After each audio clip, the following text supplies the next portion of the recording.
Alright guys, welcome back. Hey, this is part 3, and we're going to do a bath day, and what I'm going to do here is I'm going to show you what we're going to do, and then I'll put it into hyperlapse, and we'll go through and clean all this stuff and get it all ready for rebuild.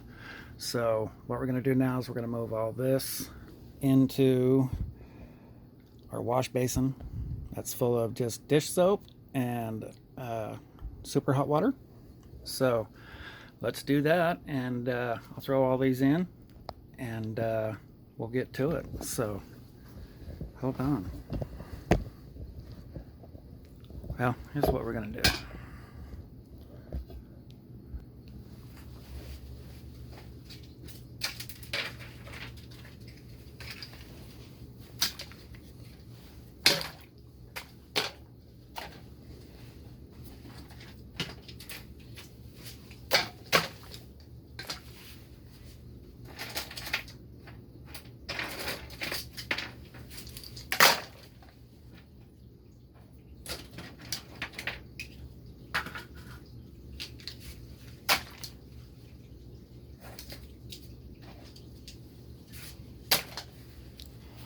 Okay guys, that's it. We're going to do that now, and we'll start scrubbing all these up and get them clean. So right on to the next part.